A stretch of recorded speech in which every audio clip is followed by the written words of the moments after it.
It's the moment you've all been waiting for. The long-awaited Part 2 of Kamen Rider Games. It's been a while, hasn't it?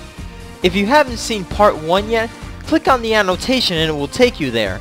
The annotation is also at the end of the video, and the link is in the description as well. In this part, I'm going to take a look at 3 Kamen Rider games for the Sega CD, Sega Saturn, and Sega Pico. But first, I'm going to talk briefly about a Kamen Rider game released on the arcade, and it is called Kamen Rider Club Battle Race. Now you may notice the text is in full English and the title says Mass Riders Club Battle Race, but that's probably because it was translated by a fan. It never got released outside of Japan. In this game, you can play as any of the Showa riders from Ichigo to Black-RX. It's similar to the Kamen Rider SD game on the Game Boy, but this one's a hell of a lot more fun.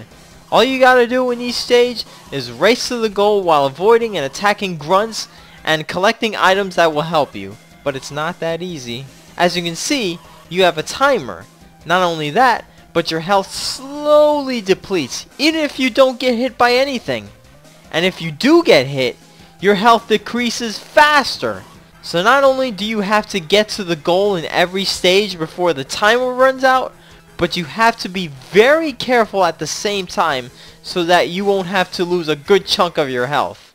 All in all, Kamen Rider Club Battle Race for the arcade is awesome, but it is hard, which also makes it great. Now we're going to take a look at the Sega Kamen Rider games, starting with the Sega CD. And this one actually got an American release. The game in question is called The Mass Rider, Kamen Rider ZO.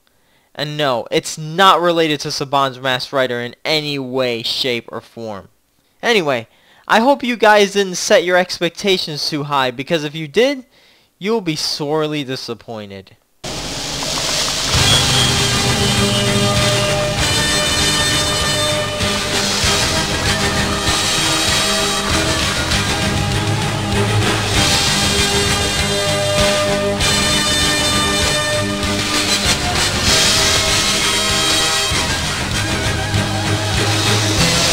Yes, folks, it's an FMV game, just like 80% of the Sega CD's library. And all you do in this game is watch the entire Kamen Rider ZO movie and press a button when the game tells you to. That's it. But wait, that's not all. Are you one of those people who desperately want a straight up dub of Kamen Rider because you hate adaptations with a passion so much? Well, today's your lucky day because this game has English voice acting. Really bad English voice acting. Where am I? What happened to me? Rider! That voice. Who's calling me? I must protect him. So unless you're that desperate to watch a dubbed Kamen Rider series or movie, there is absolutely no reason to play this game. Most FMV games are just as bad as this, and why the hell would you even play this when there's no actual gameplay? You can just look up the entire Kamen Rider ZO movie subtitles somewhere online. Don't waste your time with this crap. So let me get this straight.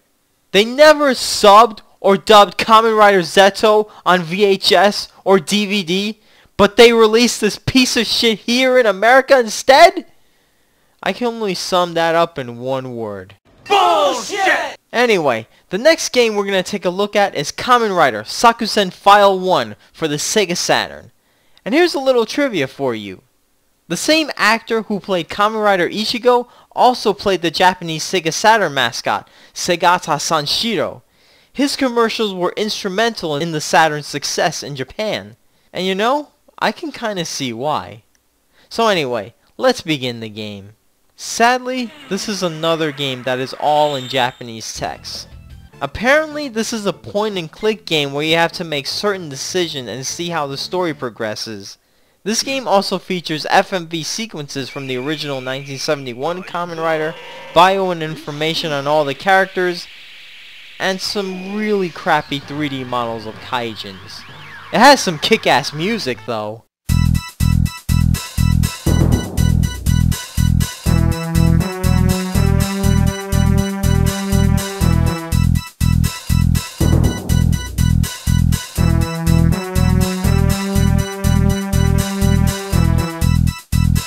All in all, I don't have much to say about this game. All I can say is that the game got boring after a while, so I wouldn't recommend this unless you're a collector, of course. Before we get to the last Kamen Rider game for this part, it's time for a brief history lesson. In the mid-90s, Sega Toys released a game console for young children called the Sega Pico. This console had a touchpad where you can draw or sketch whatever you wanted, along with a large face button and a D-pad.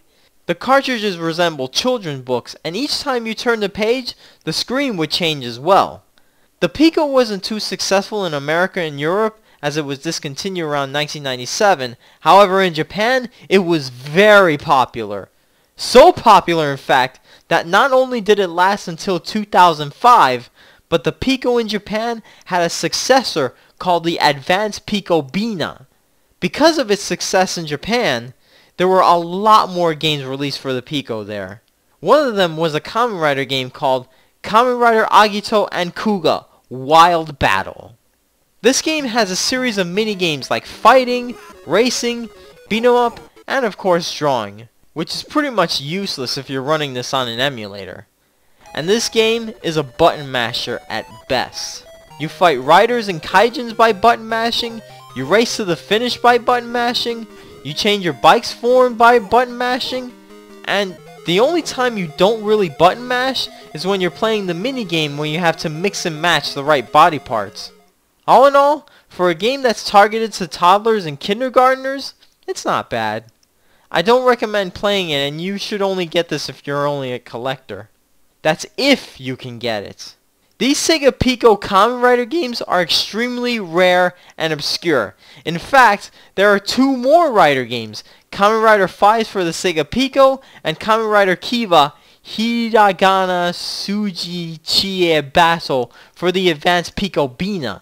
These games are so rare and so obscure, I couldn't find these ROMs anywhere. So I can't review them because they're lost in the deep, dark abyss. So that's it for part 2 of Kamen Rider games.